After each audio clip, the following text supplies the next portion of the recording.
મને કહેવાનું મન એટલા માટે થાય છે કે તમે ને બતાવ્યું સમજદાર છે, આપણો ખજૂરભાઈ એકલો ન પડી જાય યાર.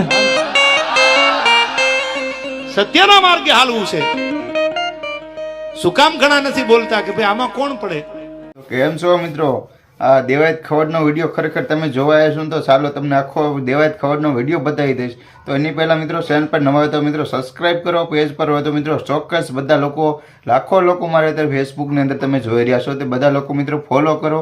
અને તમને આ દેવાયત ખવડનો મિત્રો કેવો વિડીયો સારો લાગ્યો તે કમેન્ટ બોક્સની અંદર બતાવજો. તો સ્વાગત છે તમારું પિન્ટુ ખાવડિયા વ્લોગ નામની ચેનલમાં, અને પિન્ટુ ખાવડિયા વ્લોગ પેજમાં પણ તમારું સ્વાગત છે મિત્રો.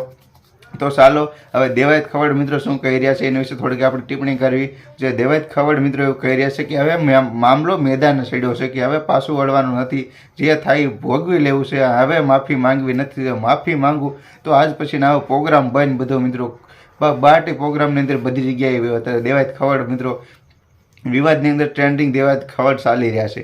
અને માવદાન ગઢવી મિત્રો છે તેની સાથે પણ દેવાયત ખવડનો વિરોધ છે ચાલી રહ્યો છે મિત્રો. પહેલા સમયનો વિરોધ ચાલ્યો હતો પણ તેનું સમાધાન થઈ ગયું હતું, પણ હવે નવો વિવાદ એનો પાછો શરૂ થયો છે. તો તમને એનો પણ આખો વિડીયો તમને મારો બીજા વિડીયોમાં બતાવી દઈશ.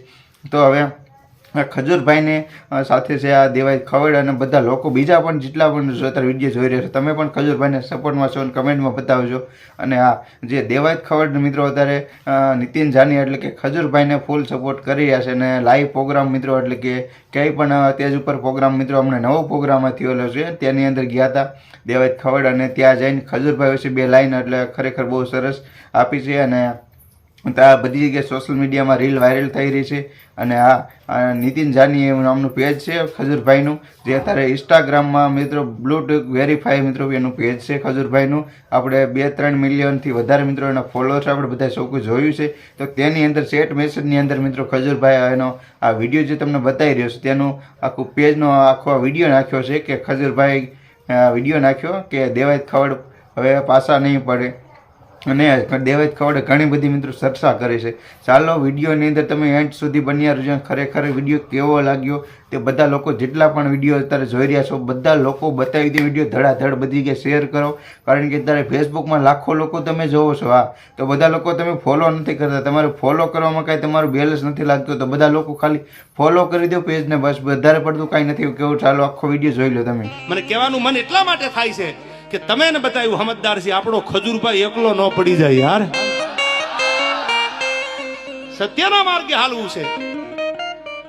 શું કામ ઘણા નથી બોલતા કે ભાઈ આમાં કોણ પડે? હવે મેં તો નક્કી જ કર્યું છે કે ભેહું નીકળી છે ખાંદામાંથી, હવે ભલે પણ ખજૂર તો મારો ખજૂર છે સાહેબ, જેને ગરીબના આહુડા નુયા છે. અને આજ તમે આની ભેળા નહીં હાલો, આજ તમે સત્યની હારે નહીં હાલો, તો તમે હાલશો કીધી તો મને કહેતા જાવ એટલે આગલા ડાયરા મને ખબર પડે બોલવાની. હાલવું છે ને ખજૂરભાઈ? હું તમને પંપ મારવા નથી આવ્યો ચાઇનાને, પણ એક સાચો માણા, સાચી રાહ માથે હાલવા વાળો માણા. અને હું તો આ માધ્યમથી ગુજરાત ભારત સરકારને એટલું કહું છું, આપણા માન્ય મુખ્યમંત્રીને એટલું કહું છું, આપણા વડાપ્રધાનને એટલું કહું છું, હાથ જોડીને કે એવો કાયદો લાવો કે કોઈના પરિવાર, કોઈની બેન દીકરી, કોઈના ઘર વિશે કઈ બોલે તો એના ઉપર ગુનો દાખલ કરો, એને કાયદાનું ભાન કરાવો. કોઈ હારા માણાની છબી ખરડાઈ જતી હોય અને દુનિયા ટગર ટગર જોવે અને પછી મજબૂર થઈને એને કઈ કરવું પડે અને પછી એમ કે એકચ્યુઅલી કાયદો હાથમાં લીધો. આ તો આજકાલ રમત આલે છે. કોઈ હારા કામ કરતો હોય તો બીજા મંડે બોલવા જેમ ફાવે એમ, એની છબીને બગાડવા માટે, ખાંદો મંડે ઉડાડવા એના, એની છબીને ખરાબ કરવા માટે. સાહેબ મારે તમારા માધ્યમથી ખજૂરને કેવું છે કે અમે તારે હારેથી જીવવાનું થાય તોય ભલે ને મરવાનું થાય તોય ભલે, તું તારે હારા કામ કરે જા. મારા બાપ મારો ભોળો નાથ તારી હારે છે. ગરીબ માટે જેને કઈ કર્યું છે સાહેબ, જેના માથે નળિયા ન હોય, બોભારા માથે પાણી પડતા હોય સોમાહાના, એના ઘરે જઈ જઈ અને મકાન બનાવ્યા.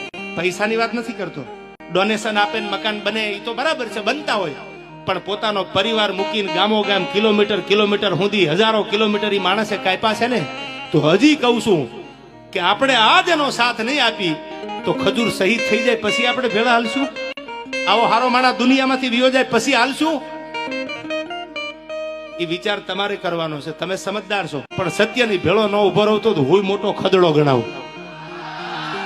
અને જે થશે એ હવે ભરી પીશું. નસીબ અમારા અને મારા ને ખજૂરના. પણ તમને એટલું કહું છું કે મારા બાપ, જો તમે સમજદાર હોય, તમે ભણેલા ગણેલા હોય, તમારી આંખે જો જોતા હોય ને